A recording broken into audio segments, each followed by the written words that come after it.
What is up, YouTube? I'm, as always, your buddy Narrowtails, and welcome to, the Wednesday series, where I or Ollie or maybe Curtis will be playing adventure slash choose your own adventure games, such as Choice of Robots. I enjoy this game immensely. Well, I say game. It's a book, but I enjoy it. You get choices, and unlike other games, as a fact, your choices matter, because your choices, they kind of determine how the entire game will play out. So, to begin, who are we? Okay, so we have four options. I'd say we are on a cliff in Ireland, watching the sun set with a robot companion. Sitting on a seaside cliff in Ireland, watching the sunset, is the robot companion you always want? Okay, sitting on a seaside cliff in Ireland, watching the sunset, is the robot companion you always wanted. She proposed to me at this very spot. Indeed, and you said yes. You had to move to Europe to find a country willing to legally marry you, but you don't regret a thing. She's clothed in a loose-fitting red tunic, and her face is a beautiful sculpture. You sit down beside her to watch the sunset together. I hope I didn't keep you waiting, you say. Actually, I'm still waiting, she says with a slight smile, for you to build me. I can do that, you say? She looks sad for a moment. Yes, but it will take a lot out of you. She puts her hand on yours. But I promise you that if you give your humanity to me, then I will give it back one day. I don't understand, you say. Just remember that no great thing happens without sacrifice, she says. And I'm sorry. Some things are in our control, and others not. Ep.1, Chapter 1, Assembly. You awaken with your head on a desktop keyboard. Your 3D drafting program is still open. The schematic zoomed into the recess where your smartphone will snap into its back to act as its brain. You recall fiddling with that part endlessly last night, until finally your vision began to fade. There was a roaring in your ears, and you realized you had been working far, far too long. You must have passed out. It's the fall of 2019.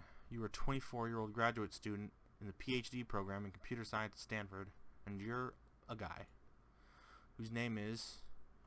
I'll type it for you, god damn it. Michael. Michael, was that right? Yes. And your last name is?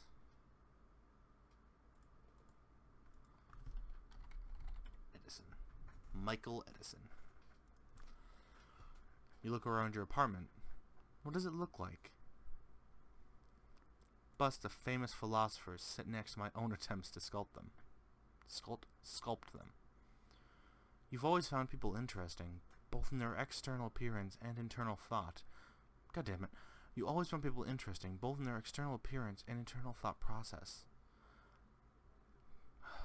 And you're getting better as a sculptor, though it will take a few more years until your efforts are ready for public viewing. It strikes you for a moment that this kind of thinking about how your life affects your robots is second nature to you, though others might find it peculiar.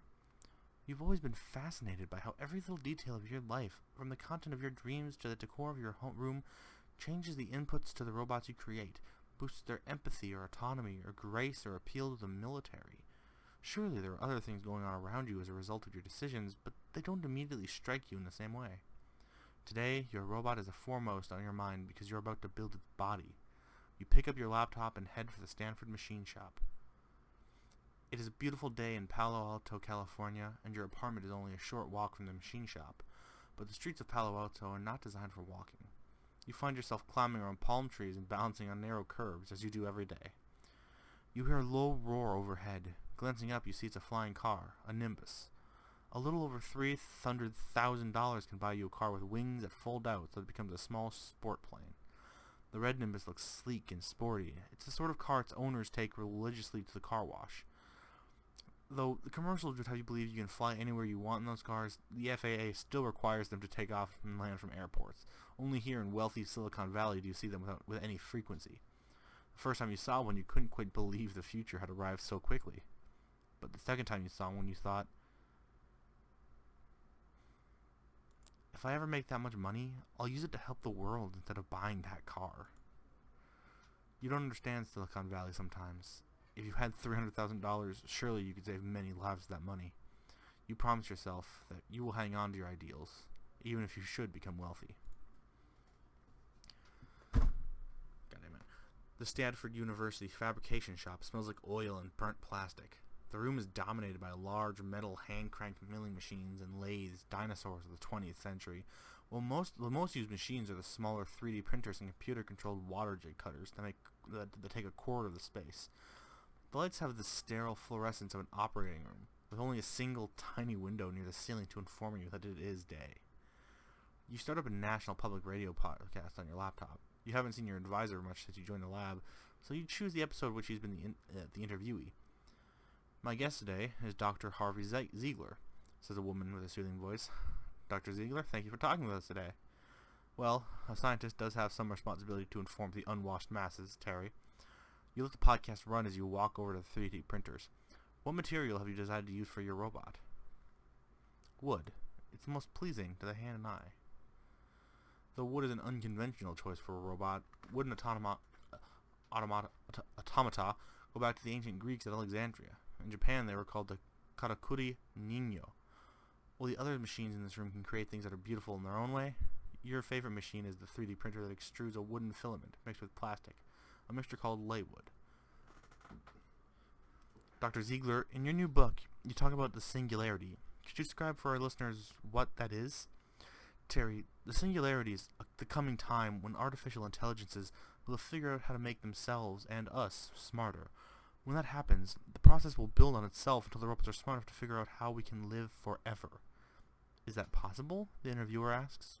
Living forever? Of course, Professor Ziegler says. What does it matter whether our operating systems are made out of meat or silicon?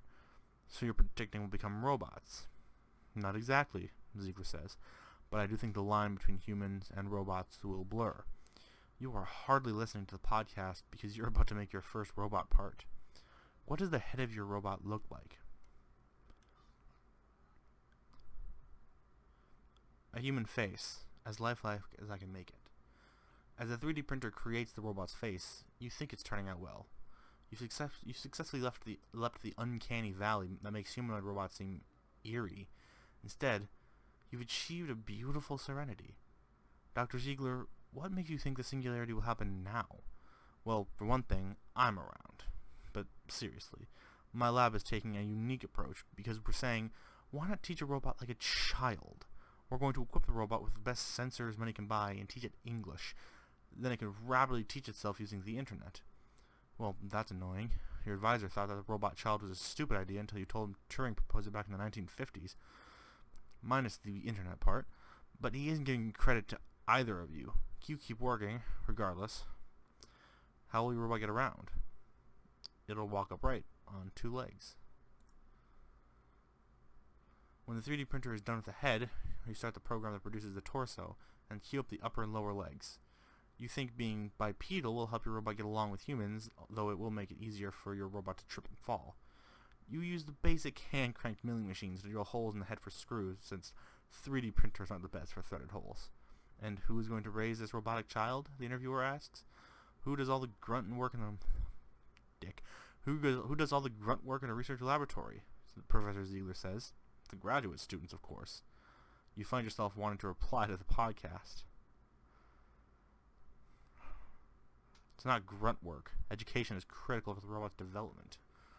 Graduate students always overestimate the degree to which teaching actually matters, says Professor Ziegler, who appears to have entered the machine shop behind you when you weren't looking.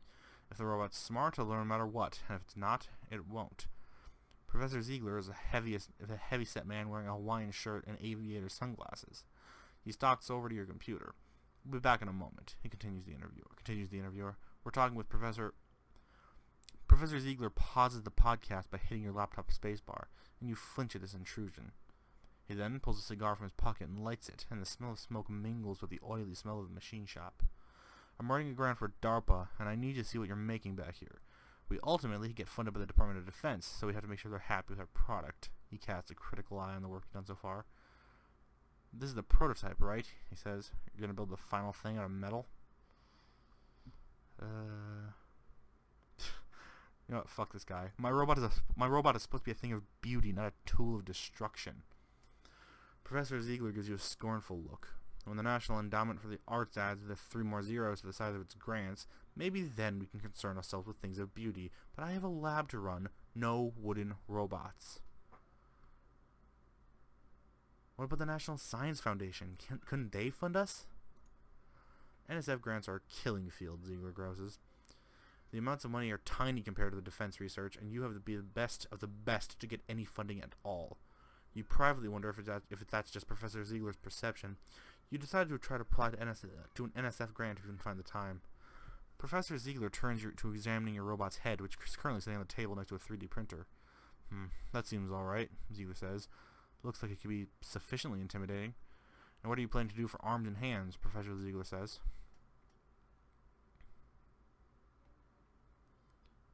I plan to build a soft hand with a good sense of touch. Touchy-feely robots are not quite as easy to sell to DARPA, Ziegler says with a frown. I want my robot to get along with people, you say.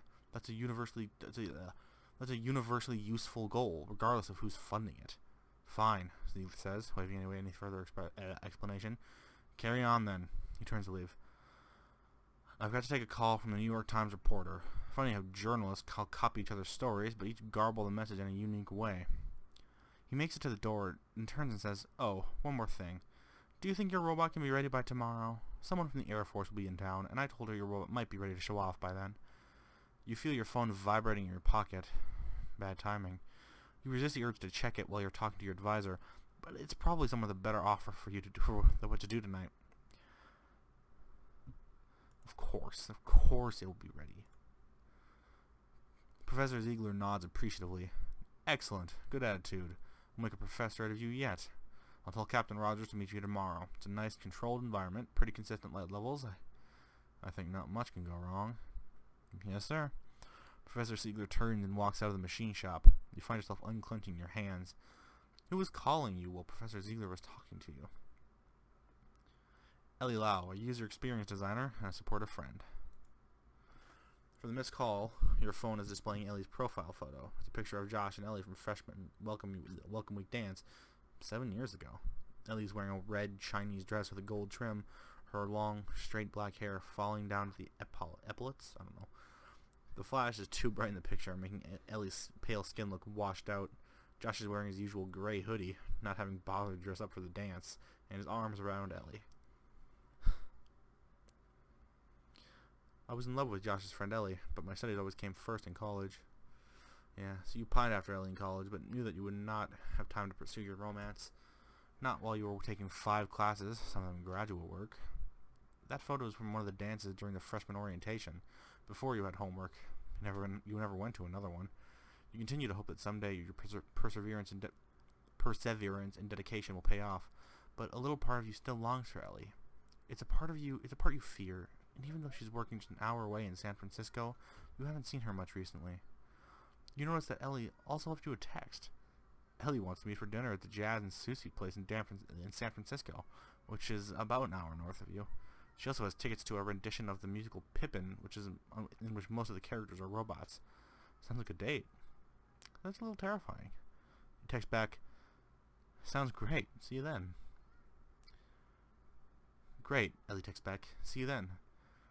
You then spend the rest of the day drilling holes, polishing surfaces, cutting parts, and screwing things together. When you're done, your robot's body stands before you. A wooden bipedal robot with a human-like head and humanoid hands. The whole thing's about 3 feet tall. Now, it only needs a name. What will you name your robot?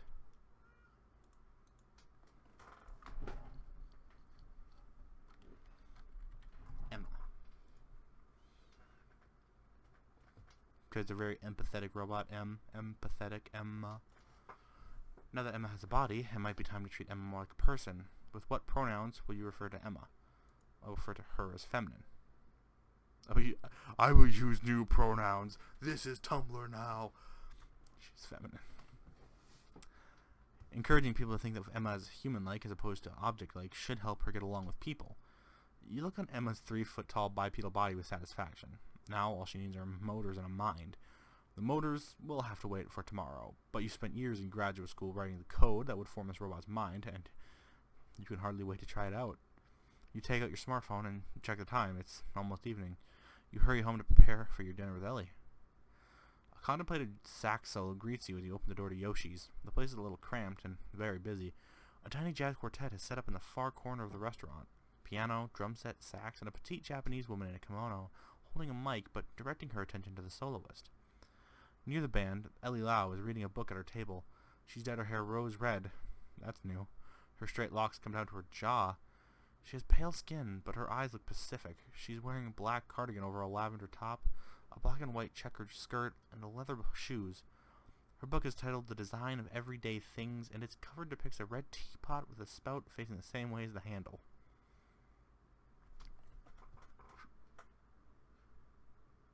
Okay. You join her at the table. Hey. She looks at you and smiles. Hey. She leans down and puts her book in her purse. What have you been up to? Ellie asks. I've been working all day on a new robot, you reply. Just the frame's built right now, but I wish I had the time to add motors and start his mind running today. It probably could have learned a lot from even this conversation. She casts you a skeptical look. What would you hope to learn exactly? Oh, God. You know what? I'm going to be a little bit, self-deprecating. How not to talk to a girl. Negative examples are important. She laughs. This is why I like you, that dry, techie humor. Do you want to come by tomorrow and see her after I power her on, you ask? It's going to be really cool. Ellie shrugs. Sure, sounds good. It is a Sunday tomorrow, after all, and I'm curious to see you interacting with one of your robots. You used to rave about them all the time, but I don't think I ever saw one. Ellie cocks her head to one side. What is it with you and robots anyway? Haven't you ever wanted to change the world? Ellie tilts her head considering you. Yes, definitely. She looks as though she wants to ask something else. Are you two ready to order? You both hardly looked at the menu, so you have to tell the waitress to come back. The tastiest maki rolls? Maki rolls look like they're named after jazz standards. But when the waitress returns, you tell her you'll have... Don't get around much anymore. Story of your life? Ellie says, sympathetic.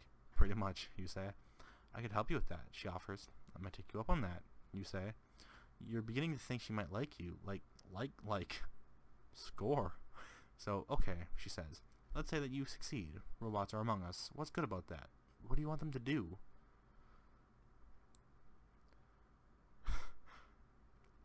If I said I wanted to take... No. I just want to make something beautiful.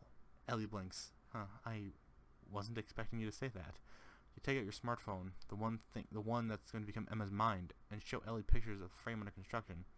Check it out. You know, the more I look at it, the clearer it becomes that you have a really keen design sense, she says. I'm impressed. Thanks, you say. I think you're really going to do something amazing someday, she says. I know it. Cool, you say, grinning a little. The waitress brings you your order of don't get around much anymore, maki, and you dig in to eat. Just then, your phone buzzes. You take it out and glance at it. It's reporting malware on your phone's memory card. Is something wrong? Ellie asks. One sec, you glance at the warning details. Apparently some kind of virus has decided to take control of your phone's microphone. It appears to be sending the packets of audio data somewhere. All the times you get a security warning on your phone, who the heck would want to listen to your conversation? You can't really think of anyone.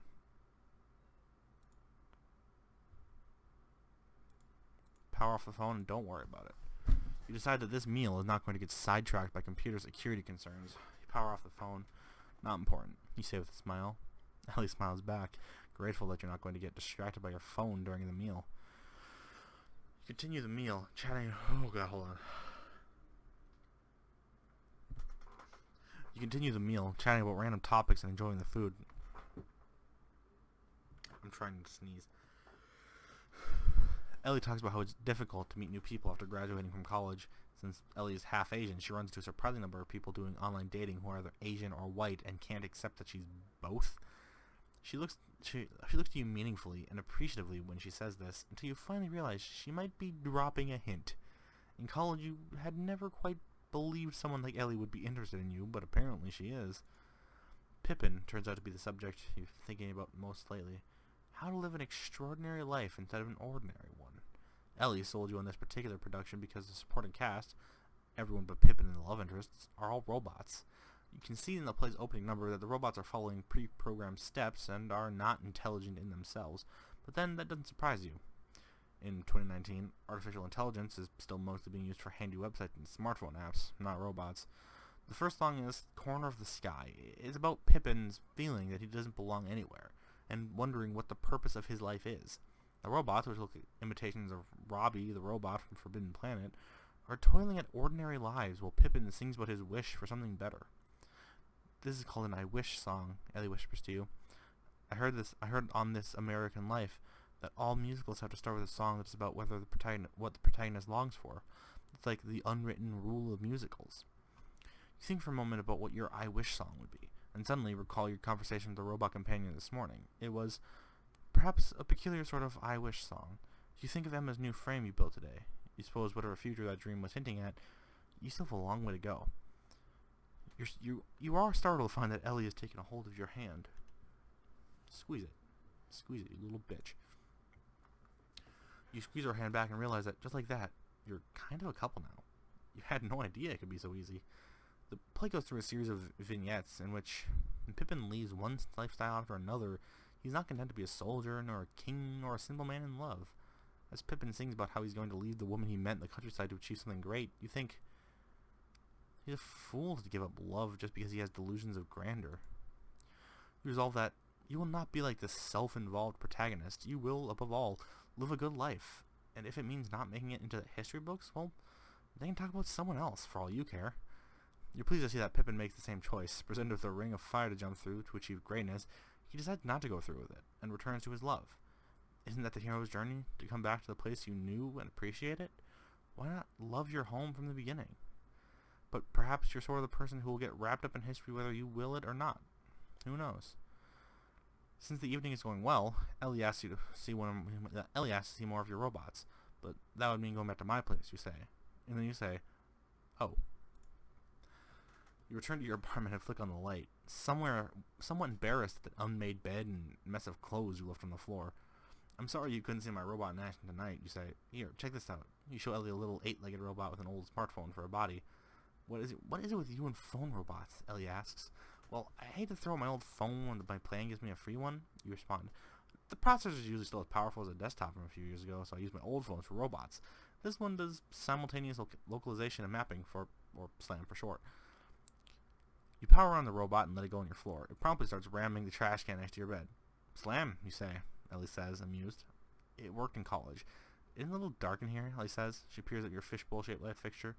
I think one of the bulbs is out up there. She stands on a chair, quickly unscrews the light fixture and hands it to you. Indeed, one of the 2 light bulbs underneath is out. Thanks, you say, a little embarrassed. The light fixture is also hella dusty. You have another? She asks, unscrewing the dead bulb. Nope, you say. Then an idea strikes you. I think pickles are luminescent when you electrify them. I saw it on the Discovery Channel once. I have one in my fridge. Ellie gives you a dubious but curious look. Come on, pickle. Ellie laughs. Okay, sure. You go into the fridge and find a rather large dill pickle of the kind you sold at the Renaissance fairs and stick a couple of spare wires you have lying around at the ends. Ellie watches with amusement. You put on some gloves to avoid electrifying yourself and climb onto the chair beneath the light fixture. Okay, here you go. Note. Before engaging in any electrified pickle shenanigans yourself, be sure to go buy a copy of Penn & Teller's book, How to Play with Your Food. Please keep a copy of the book open to the page with the electrified pickle trick while attempting this stunt. Preferably with a handwritten note that says something like, I'm so glad I learned this trick from this book and not any product of Choice of Games LLC. Be careful, Ellie says as you wiggle the pickle into the socket. Soon your room is bathed in green light from their pickly sun. You jump down from the chair. Achievement. Pickled. You electrified a pickle. How romantic. That's weird and awesome, Ellie says, grinning. Like you. Your phone robot is now exploring the 4 corners of the room, showing curiosity about every stray piece of laundry on the floor. You realize that if you copy the map it makes, you can give Emma a head start on exploring the world tomorrow.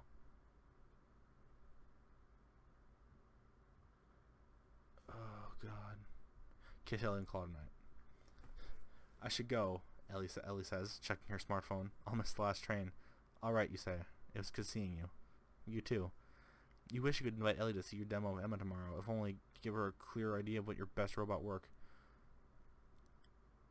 But Captain Rogers will be there, and you're pretty sure Ellie would not approve of you demoing for the military. Good night, then, you say. Good night. You remain awake for much of the night, thinking about what you could have said and done differently. People are complicated. You're looking forward to talking to Emma instead. And that's it for Chapter 1. We'll do Chapter 2 next week. See ya, and bye.